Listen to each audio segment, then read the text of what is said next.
So the next section is effective targeting in the consumer pathway. And I believe you're our moderator, Erik Haggblom from Carat, Spain. Yes. So I will leave you to it. I'll be your timekeeper, but so far everybody's sticking to the time very well. So. Perfect. Thank you and good morning. So we're going to be talking about effective targeting along the consumer pathway. And it's actually a subject that I feel really passionately about, because this is the type of work that we're doing right now, spending a lot of time in Carat as we're redefining media for our clients. Redefining media in a hyper-connected world, in a world of these pipes that we were talking about yesterday, my colleague was referring to in D2D, of pipes that are fed, when fed with the right content, and when the pipes are set along all the correct touch points, you can actually get double the ROI for clients. So this, which is a beautiful proposition, I like to frame it within three key ideas for us to discuss. The first idea that I like to put forth is about the funnel. Okay, so it's not in the right order. So people keep referring to the death of the funnel, and perhaps, yes, the linear funnel might be dead, but the funnel is still fundamentally an incredibly powerful tool for us to explain how we can properly shepherd consumers all the way throughout the whole process. And specifically when we're dealing with a very complex world of change, we keep on referring back to it. If you think about it, yesterday we were talking about what was happening on top funnel activation, mid funnel activation, and end funnel activation. The second notion that I like to put forward is the element of that this effectiveness and this efficiency that we're seeking along the consumer pathway is best worked out when we break down this funnel and deconstruct each part of this, the top, the middle, and the end one, and look at how creativity and the derived content and technology and data can work together so we properly shepherd, as I was saying, the consumer through each one of the phases. And finally is the notion of that this effectiveness can become exponentially strong if we work with really highly personal, adaptive, and valuable connections for consumers. And this is the subject that I like to put forward to the panel. We have two really renowned speakers with us today. So we have William Adeney, which is the VP of Marketing Analysis, APAC at Ogilvy One, and he will be talking to us about these personal, adaptive, and valuable experiences at the right moments of truth throughout the whole purchase funnel. And then we have Nick Orsman with us, which is International Head of Data and Analytics at Proximity, and he will be talking to us about how adapted content can create these personal, adaptive, and valuable experiences. So, William, the floor is yours. Great. Which one's the dreaded one. clicker? Good morning. I'm Will, and which way? Press the clicker. Try that again. So we're just loading the presentation. Please just wait 1 second, please. Okay, thank you. I'm Will. I come from Ogilvy, and Ogilvy is a pretty big agency. It's the world's probably largest advertising network by revenue and by people. But there's a lot of people who don't really know what Ogilvy is about. We like to think we sort of sit at the center of the customer experience, the consumer experience. What we do is we craft a lot of customer engagement programs. And Nick's going to be talking an awful lot about content later on. I just had a little bit of content that was produced actually by our Madrid office last week, which hopefully sheds a little bit of light about the Ogilvy company. Can we just play the video, please? Ogilvy and Mather. 15 letters, the exact same number of letters as in the word cool. A coincidence? I don't think so. So the presentation we've got for you this morning is very, very short, about 7 minutes, and it on average is about 27 seconds per slide. So we're going to rattle through this pretty quickly. At Ogilvy, we basically pride ourselves on doing two things. We've been well awarded for our creativity. Everyone knows us for our creativity. But in fact, actually, we have two pillars to our existence. We have creativity and effectiveness. And really what I want to do today was to start to lift the lid on our planning processes and share with you a little bit about how we derive a lot of these campaigns in the first place and how we come up with these unique and very compelling ideas. Can we just go back one? Okay, actually, in terms of data services, actually, we support the whole business, not just Ogilvy One, but Ogilvy Advertising and Ogilvy PR, with essentially these three things. Providing the insights, basically, is to drive campaigns and the ideation, coming up with customer personas and customer journeys. Actually putting that into operation through our delivery parts of the company, Vertical, who do the automation, marketing automation side of the business. But also Neo at Ogilvy is our in-house specialist digital agency that embraces things like programmatic. And lastly, as you would expect, we do an awful lot of optimization, looking at sort of website optimization, e-commerce, and providing our clients with 360 dashboards. So it's really end-to-end. It's very, very broad, and this is why I'm sort of talking today about essentially the broader, larger picture rather than going into specific analytics. There has been a shift, and I think there's a lot of talk that's been over the last couple of days about sort of programmatic media. We've seen some examples this morning of good examples of market research, but very little touch on old school CRM. And in fact, actually, probably for good reason, because old school CRM really doesn't exist any longer. We now frame it under the terms of customer engagement.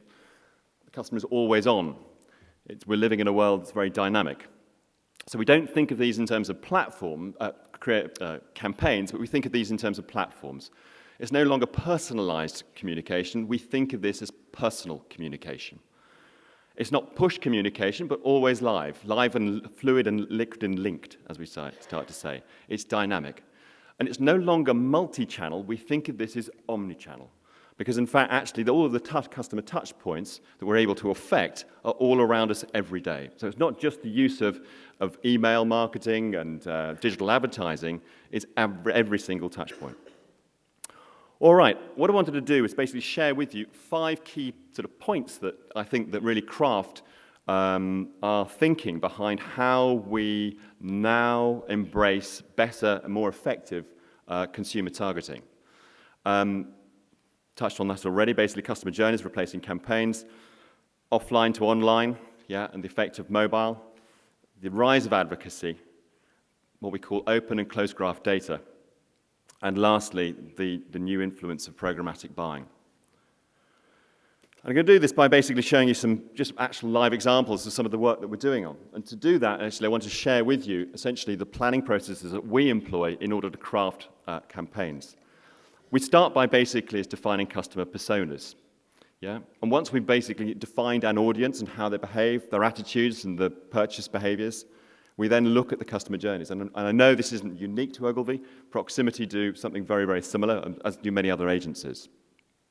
But that fuels our ideas about what we're able to do within a campaign that allows us to set this out basically as to what we call the experience map. Now, here's an example we've recently did for a well-known company, Ralph Lauren. This is a program it's actually now across Asia Pacific, but it's now beginning to be worked out globally. And very simply is that we look at the broader landscape. It's not just basically as the specific consumer data. So we're looking at basically the social landscape, the in-store experiences, and the digital footprint. Of course, we employ lots of statistics. We have many, many statisticians. We've got over 250 statisticians from memory across the world. We've got about 81 in Asia Pacific.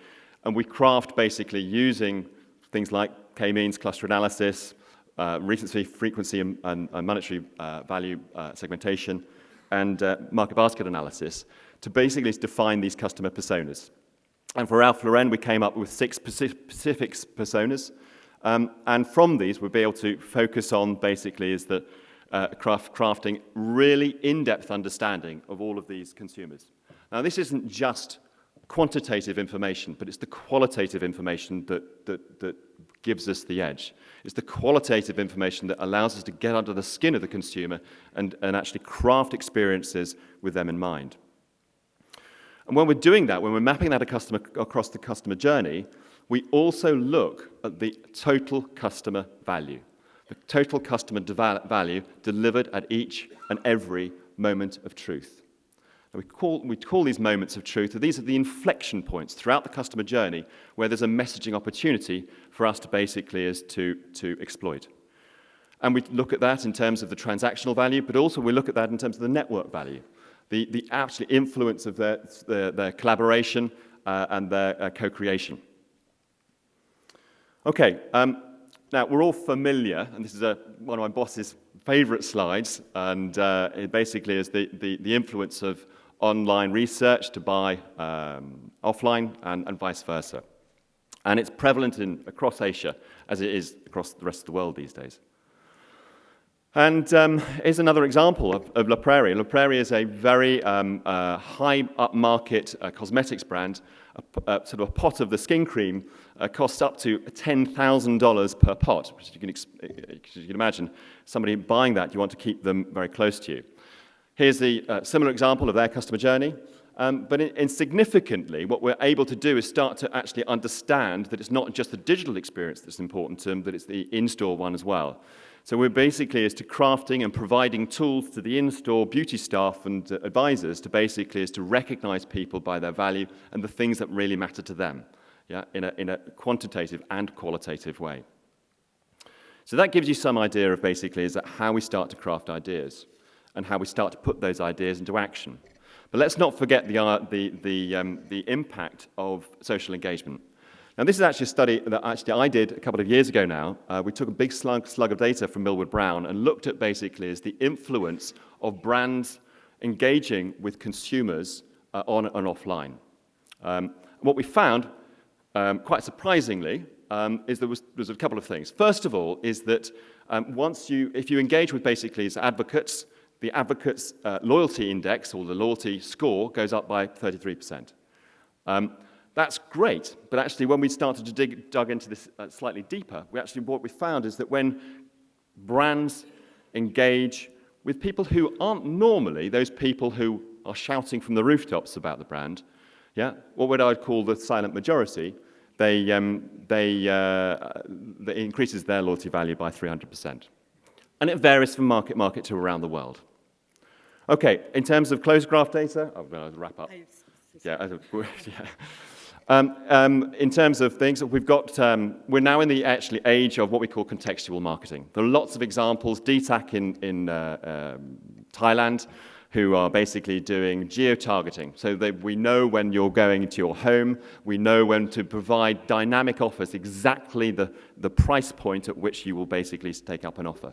Malaysia Airlines, one of my favorite clients right at the moment, are starting to do things like recognizing your friends within the terminal, providing text messages to your loved ones when you actually touch down and on your way home. Inflection points that really matter to the consumer. And lastly, programmatic buying. Not an awful lot has been talked about programmatic buying and second-party data. We've got a great example of Australia Tourism, who is essentially sort of a governing body, basically is directing and generating business to tour operators, hotels, airlines like Qantas. And what we're starting to do is to aggregate second-party data and leveraging that to basically is to generate lead generation towards that industry. And of course, where we're going to in the future is quite simply converging the worlds of programmatic and CRM. We're doing this increasingly for a lot of our clients. And obviously, all of this is going to be connected and reported and optimized. And lastly, or what I would just, if we can, got a 2-minute video, is basically when we're starting to look at data, think about data really creatively. Yeah, not just the customer data, not the media data, but all data. And what I want to do is now, is if I can just briefly show you a video of a really good example that's been done in Ogilvy, London, that encapsulates this really well. William, I'm not sure if we can. We're running.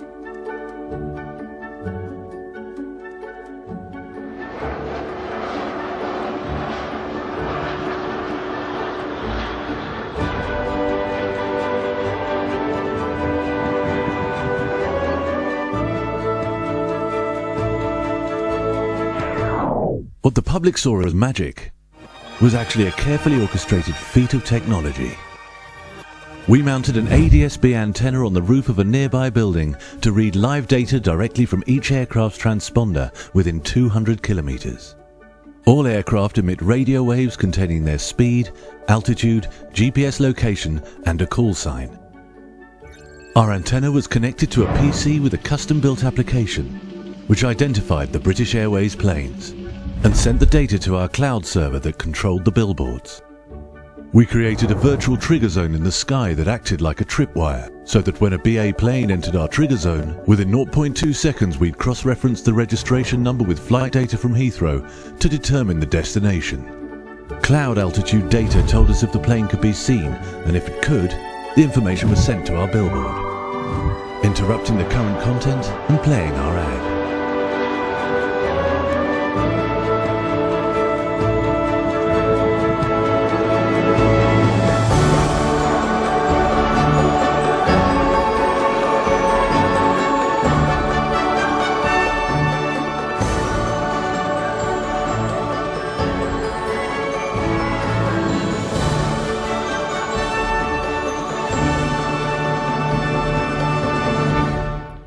Thank you very much. I'd like to hand over to Nick, who talks about the far more important part of content as part of the customer engagement process.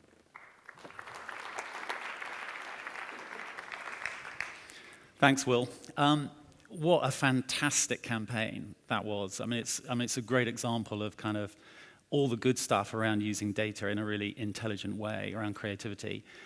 So I'm Nick. Morning. I work for a company called Proximity, which is we kind of specialize in customer experience, CRM, or as Will was saying, customer engagement, and we're kind of part of the BBDO network of agencies. Creativity is the most important thing for us as a network. And increasingly, we're looking at how we can use data intelligently to find out more about the customer, go deeper in terms of insights that ultimately generate really powerful brand ideas that lead to behavior change. But increasingly, we're looking to use data to support the decisions that we're making around the customer journey on behalf of our clients. Looking at not just targeting, but looking at the different ways in which different customers are using different channels and where they come into contact with some of the channels that we would be responsible for.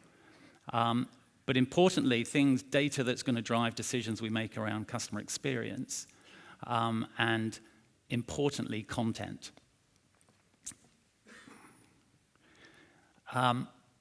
It's been estimated that from the beginning of civilization, the amount of information that's generated is now generated in just 3 days. This was a particular statement that was made by a senior person in Craft recently. And it's arguably that the economy is now not based on products and services, but it's actually based on grabbing attention of customers. And I think more and more marketeers are kind of now applying what they look at in terms of content to try and grab that attention in order to deliver results. More and more brands looking at content. Here's an interesting stat. 92% of brands saying that they're going to be spending more or the same amount in content marketing. And one of the things that procurement departments in companies like P&G and Unilever that commit a huge amount of money to the generation of content is how is that content working and how can we optimize it and make it work harder? So I want to talk a little bit about how we're using data to drive and optimize content in terms of making it more effective. When we talk about content, it's actually anything from a video, a photo, an image, to a piece of video. And it's all about how somebody is going to consume that and what they do as a result of consuming a piece of content in order to make it valuable. So having found the content and consumed it, what are they then actually going to do with it? And when we say acted upon, that could be making a purchase. It could be registering for a CRM program. It could be downloading something like a coupon. But what action are they going to take as a result of consuming the content? I wanted to share with you just one example. We looked at users of a femcare website and looked at the search terms that they were using in order to make a change to a piece of content. And this is an article that appeared on a femcare website. It's actually a P&G website, where all we changed was the title of this particular article. The previous title was the snappy one of A Girl's Guide to Dehydration, and just looking at the way in which femcare or users of the website were actually searching for terms, we just changed the headline, nothing more. And just that one change led to some pretty dramatic results, both in terms of engagement, but also in terms of cost, which would have pleased the people in procurement as well as the brand manager. So what we're doing or talking about a lot more is we think actually the same kind of approach that Darwin took, which is survival of the fittest or survival of the best content, should be adopted. And we look to how can we use and create content that's going to be really, really powerful. But in order to do so, you need to come up with a way of scoring the content based on the purpose, the role that the content is designed to actually achieve. So what is the content trying to do? What's it in the service of providing for the brand? And then to, having scored it, to optimize it. Here's an example for Bacardi, 2 pieces of content put onto the Bacardi Facebook site. Very difficult to choose if you were in Bacardi or in the agency as to which piece of content works best. And when we looked at the Facebook stats, the engagement rate that we got from Facebook was actually the content piece on your left-hand side was actually outperforming the content piece on the right. But when we look at the specific actions and weight those actions according to how valuable they are to the brand, we end up actually selecting the other piece of content, the one on the right-hand side. We think that same approach can be applied to the customer journey. And if we look at the different stages of the customer journey, content that's designed to catch customers and drive them to a point where they can actually learn more about the brand or the service. So where they can start to continue their search and find out more. So catching content, driving customers onto a platform. Then when they get to the platform, how do we get them to engage and activate and really get closer to the brand and what the brand is providing? And then ultimately, content that's designed to move consumers either to make a purchase or move them to a point where they're more likely to purchase. So for an FMCG brand, that might be to download a coupon, to request a sample, to write a product review. Here's some work that we were doing with P&G on their platform for mums based in the UK. So it's the Super Savvy Me website. And we scored all of the content on the Super Savvy Me website according to the role of each piece of content and the actions that content was designed to actually achieve, in order to come up with an overall composite score in terms of a content score, but also how that piece of content did at different stages of the path to purchase, or in P&G's terms, the path that moves people closer to a point of purchase, which in some cases would be to download a coupon or request a sample. We think it's pretty powerful. The procurement departments, certainly within P&G, where a lot of the interest is actually about finding the best content and optimizing it and understanding which piece of content works at which particular stage. Just want to run a short video, if I can, which is a piece of work we did for GE down in Australia in the financial services marketplace. 85% of Australians default to the big 4 banks for their credit cards and personal loans. And the banks have only gotten smarter at using their customer data to identify cross-sell opportunities and convert earlier in their path to purchase. Without a transaction account base, GE Money has been relying on traditional paid advertising methods that operate at the conversion end of the path to purchase, these have become increasingly ineffective.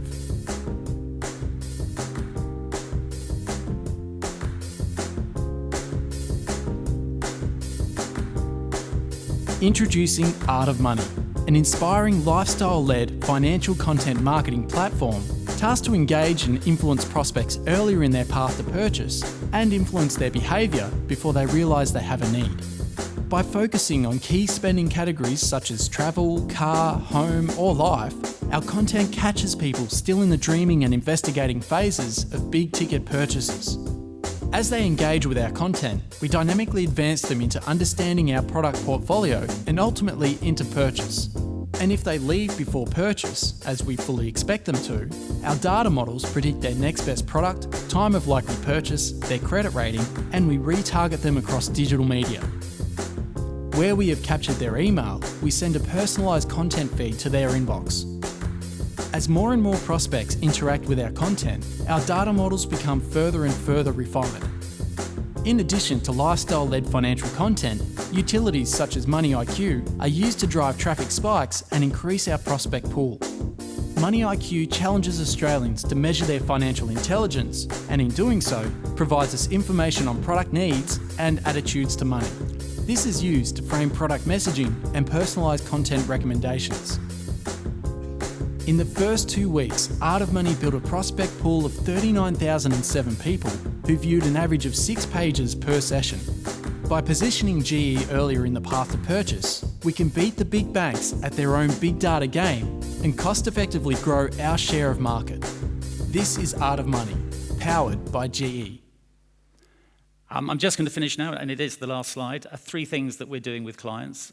First of all is probably starting with an audit. And applying some, scoring the content and deciding which content to kill, which content to keep, and which content to optimize. Content strategy then becomes super important. How can the content help the brand differentiate itself from from other brands within the same space? And then putting in place a kind of a plan and a process to score and optimize. Thank you. Thank you, Nick and Will. Fascinating stuff. It's good to see examples, true examples of content and how actually getting more granular into measuring, and scoring content and how content can make these piping work much quicker, accelerate, and very fascinating as well to hear more incrementally how CRM can be connected and informing into advertising upstreams in the funnel. So really two complementary and great angles on the story. Now, the whole point here, and I think when we were talking about the funnel before, was how we can turn this funnel more into a pipe. So essentially making it less wide in the beginning because we're wasting less impact and less advertising dollars in that sense, and being more efficient with those budgets, and then keeping the gradient throughout and incrementally, funneling the right people, the most valuable consumers, over to the end, and that idea about personas and CRM and actually customer information will be really valuable in doing that. So moving a little bit forward into new arenas, I'd like to put forth a couple of questions to you guys. One of them, we know that the smartphone is now the driver of this always connected, always on consumer, right? And this is just going to, get bigger and greater in the sense of connectivity because we're getting connected to more and more devices. So one stat says by 2020 we'll be connected to about 26 smart devices. So this opens up to the whole idea of the Internet of Things. So what do you guys think in terms, what is the big opportunity in terms of targeting when we're thinking more broadly about Internet and Things and connectivity between consumers and more devices? Shall I go first? I mean, as I was saying, I think, the world is becoming incredibly complex, and there's so many routes or paths to purchase for different types of customers. It's super difficult, and actually trying to optimize that is really tricky. I guess some of the things that we find with a number of clients is that they're not very well prepared to be able to take advantage of a more complex world. And some of the things that we're doing in the content space to try and optimize content, the one thing we can say is it doesn't matter which device or which route you're doing, which route you're going through, which devices you're using. Ultimately, you need to be super clear about what's the purpose of the content. Of course, we're interested in looking at the different types of customers and which devices they use at different parts of the journey. But we're finding a lot of clients just aren't kind of prepared for that more complex world, so we're looking to optimize the things that we can. Yeah. Okay. Thank you, Nick. Our time is up. Actually, we have the break, so if anyone is interested to pose more questions, more than welcome. Thank you.